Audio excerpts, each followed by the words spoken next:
And now on to our sermon this week. Perhaps it's a gift unlooked for, but with the elders' blessing, I've made a choice that we'll begin a sermon series this week. This is something I was planning on doing this summer, but I think the time is right to move it back here into May. Usually when I ask the boys what they would like me to preach on, if I get any suggestions from them, one of them each time is bound to suggest Revelations. And first we need to correct one thing. The book is called The Revelation. There's just the one. They usually suggest this. I'm not sure if they're serious or not, but I've usually considered a sermon series through the book of Revelation to be preaching suicide. It is a text that is so weird, so strange, and so removed from our contemporary context that it would not be worth the Herculean effort it would take to build a bridge from where we are to where this text is. And then the second thing, is there really anything in the book of Revelation for us? How can we even make sense of it? Well, two things have changed my tune on the book of Revelation. One is the fact that the world has become stranger now than it's perhaps ever been. It seems like the world has completely lost its mind, and the world described in the Revelation has never looked more familiar.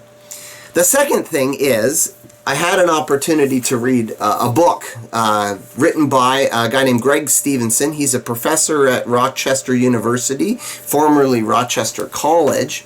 Met him at a conference in October last year.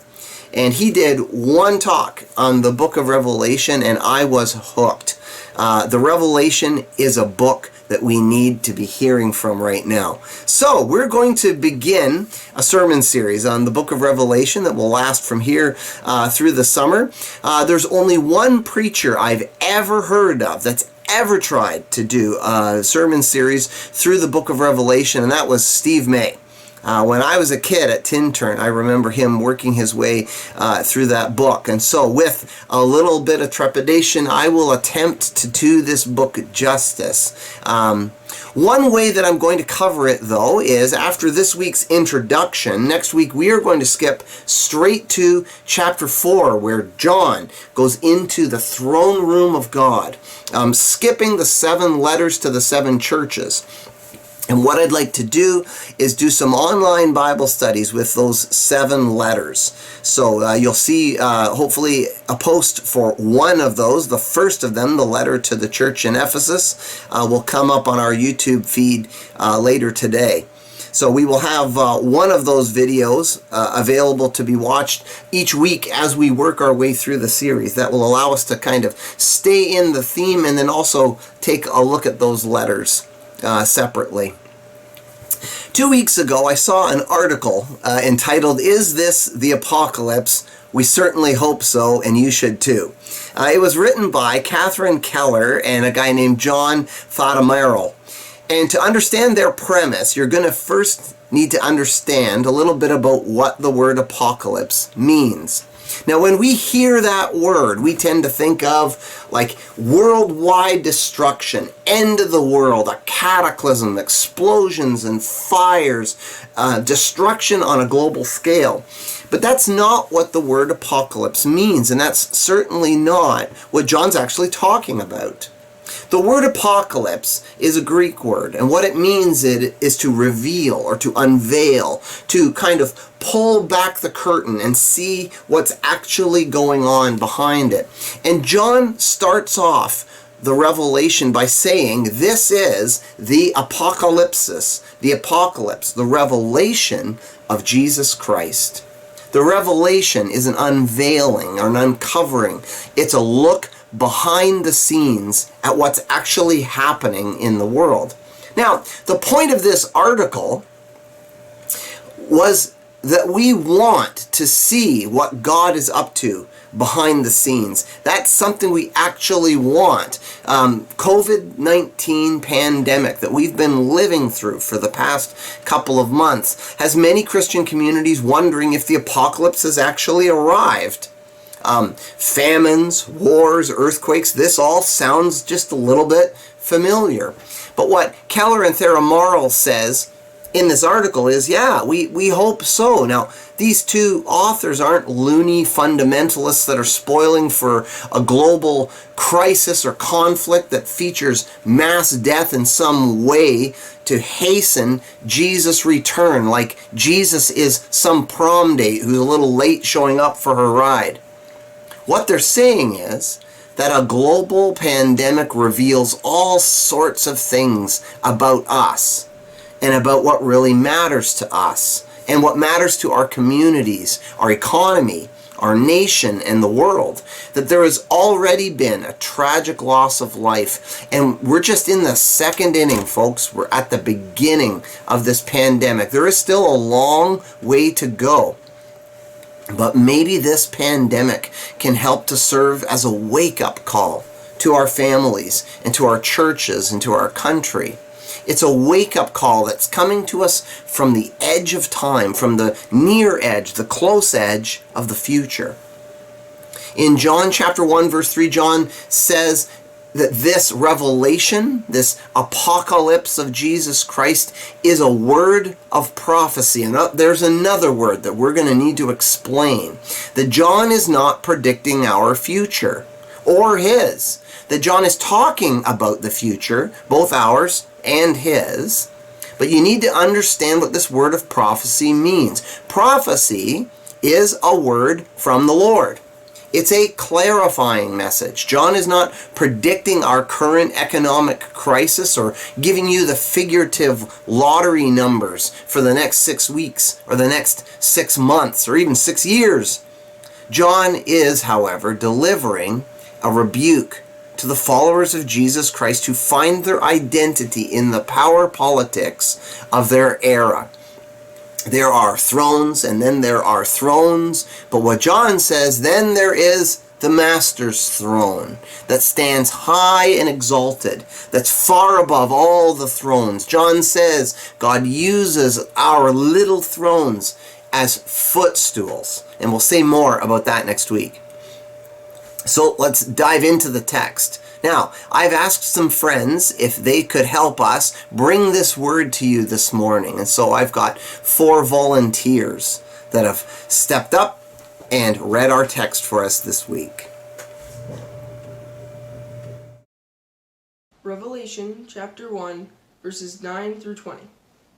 I, John, your brother and companion in the suffering and kingdom and patient endurance that are ours in Jesus, was on the island of Patmos because of the word of God and the testimony of Jesus. On the Lord's day, I was in the Spirit, and I heard behind me a loud voice like a trumpet, which said, "Write on a scroll what you see and send it to the 7 churches: Ephesus, Smyrna, Pergamum, Thyatira, Sardis, Philadelphia, and Laodicea."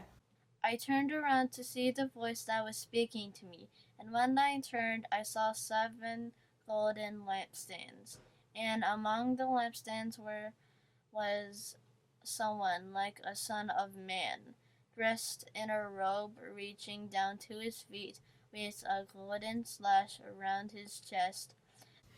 The hair on his head was white like wool, and white as snow, and his eyes were like blazed fire.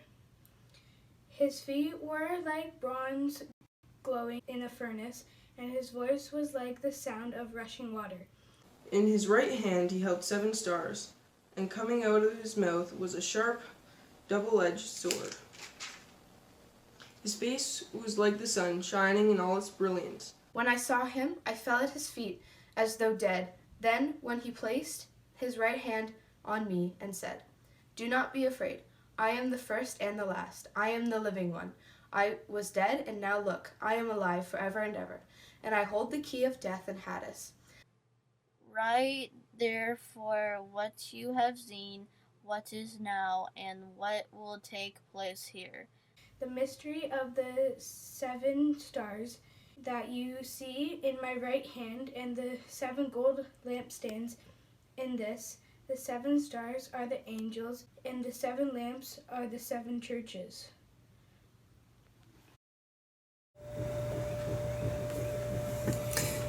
Well, thank you to Erica and Georgia and Nathan and Josh for bringing our reading to us this morning. John is meditating on the Lord's Day, or doing whatever it is you do on the Isle of Patmos. And when he's doing this, he suddenly hears this voice coming from behind him, and that's when it starts to get interesting.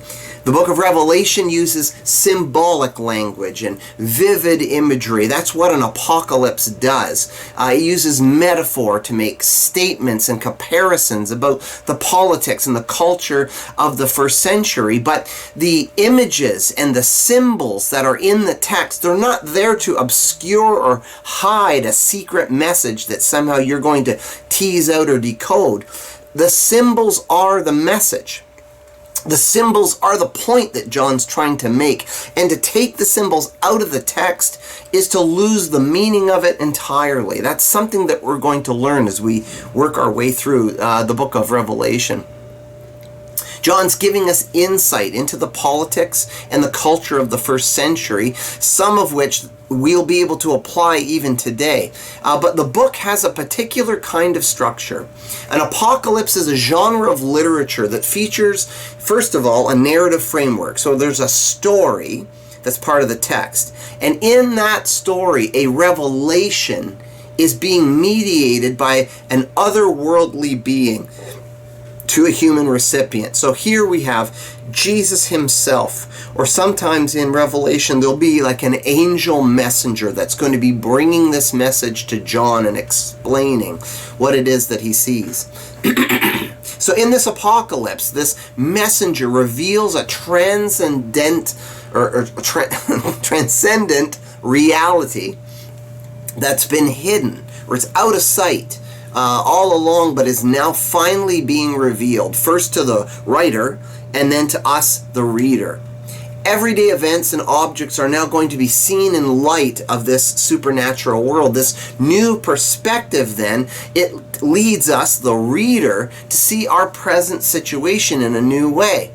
So, all this futuristic language is not really there to illustrate or illuminate the future, but the futuristic language is to help us understand the present with a clearer focus. Now, for example, if you were given a terminal cancer diagnosis, that's information that's about your future, but it's going to make everything in your present look different. It's going to change the way you see everything. And that's the way the book of Revelation starts. Revelation is actually a really practical book, despite what many people might say.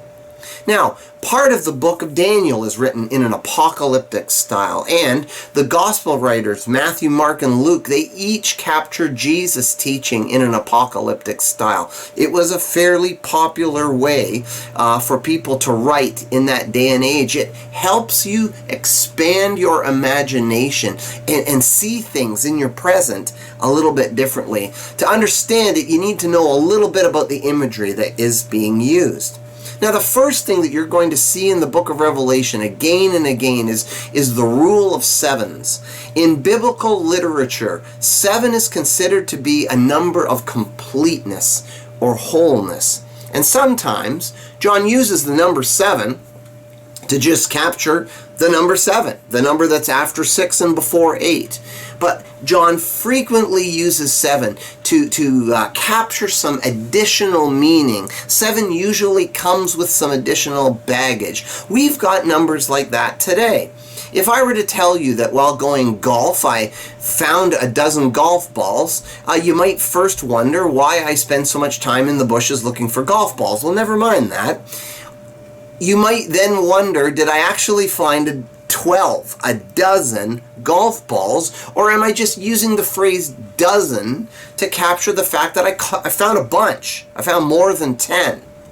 Now, your mom, growing up, might have said to you, I've told you this a million times. I don't know if your mother told you that. It's likely, though, that your mom is not speaking literally, but instead is just making the point that she has frequently brought this up. And she might be inferring, perhaps, that you need to listen better in the future or something like that. I don't know.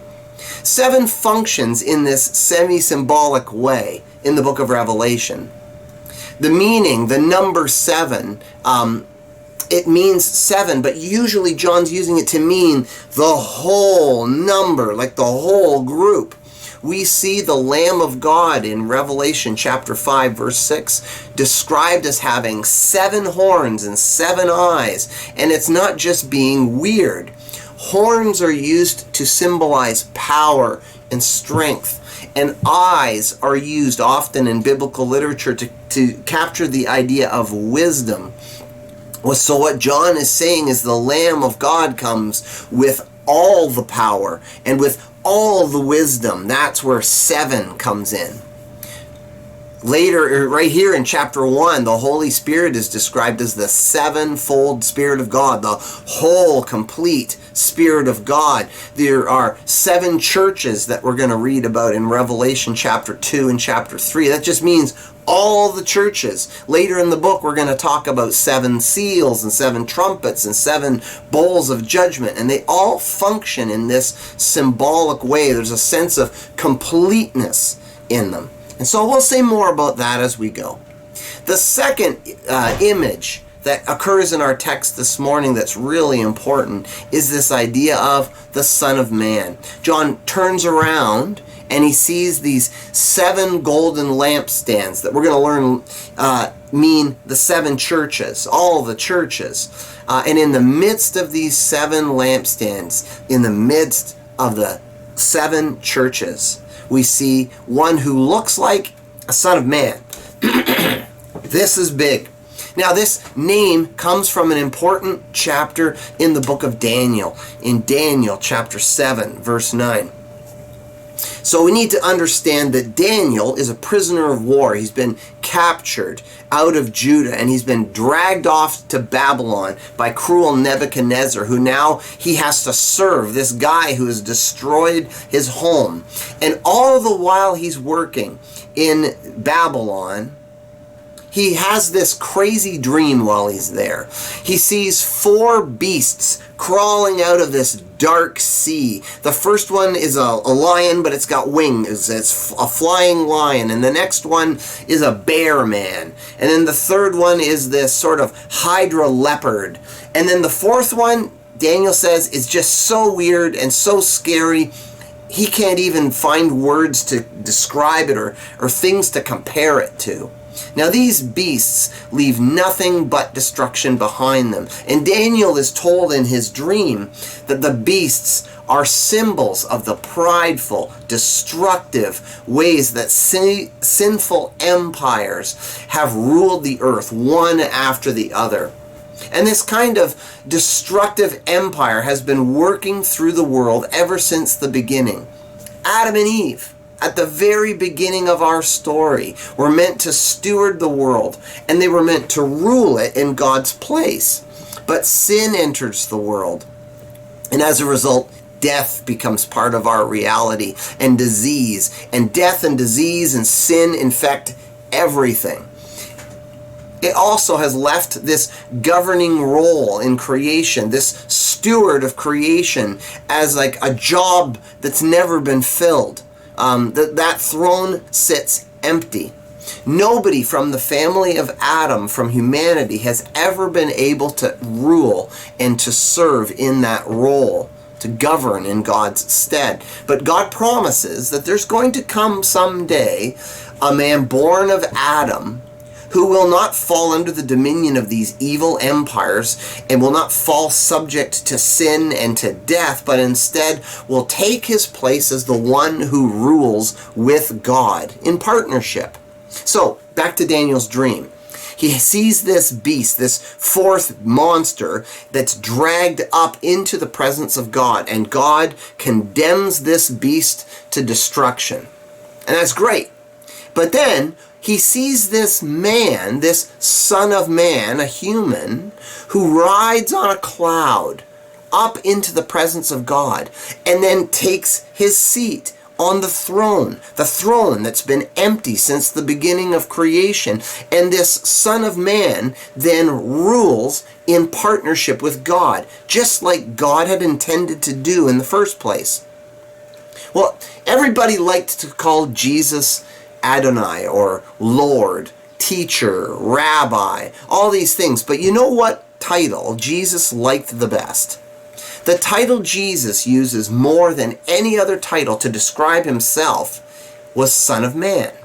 While on earth, Jesus was claiming to be that ruler, to be that man who has ruled in the stead of God, in partnership with God. And just like this Son of Man that's described in Daniel chapter 7, here in Revelation chapter 1, we read this Son of Man, his face shines like the sun, his hair is white, just like the guy in Daniel 7. But this time he's clothed with a white robe that goes all the way to the ground, and he's got a golden sash. He looks like a priestly judge. And this is where John's words just begin to fail him. Just like Daniel, he has difficulty describing the things that he sees. He falls down like a dead man to the ground, but the Son of Man comes over to him and says, "Do not be afraid." This is Jesus, but this is not like any Jesus we have ever heard of before. A friend of mine, when he was a kid, his dad worked as a police officer, and by the time my friend was 8 years old, his dad was something like a sergeant or something like that. Now, he's not exactly sure, but he does remember as a kid going with his dad to work. And it was a surreal experience. He first arrived and had to sit outside his dad's office because his dad had to reprimand somebody. And so he sat outside the office kind of waiting for that to be done. And then he was invited into his dad's office, which was filled with these artifacts and these things that were just amazing to him.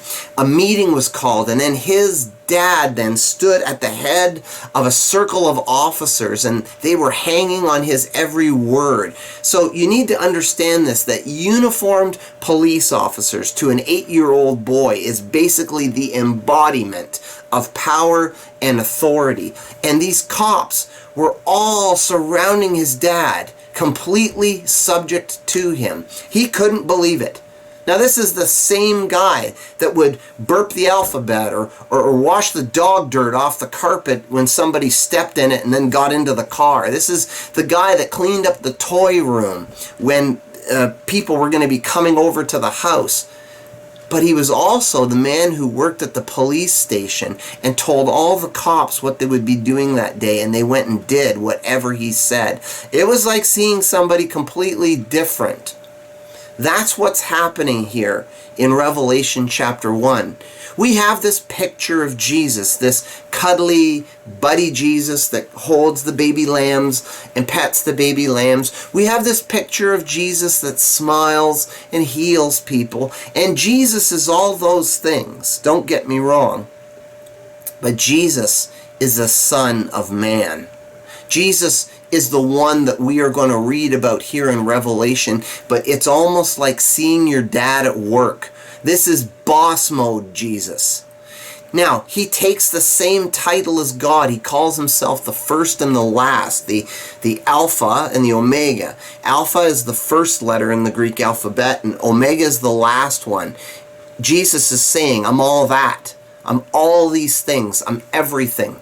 He holds stars in his hand. These stars that represent the supernatural protection that's issued to each of the churches on earth. And Jesus holds these in his hand like playthings.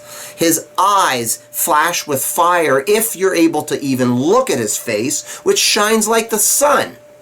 Now, this is the one who treads the deepest depths of creation, the one who stoops low to touch our highest heights. He's the one that holds mysteries that can never be known, question and answer. And he rightly claims this title, Son of Man, because he has rejected the enemy's trap and he stood in our place, embracing our ugliness, our sin. Jesus swallowed it whole.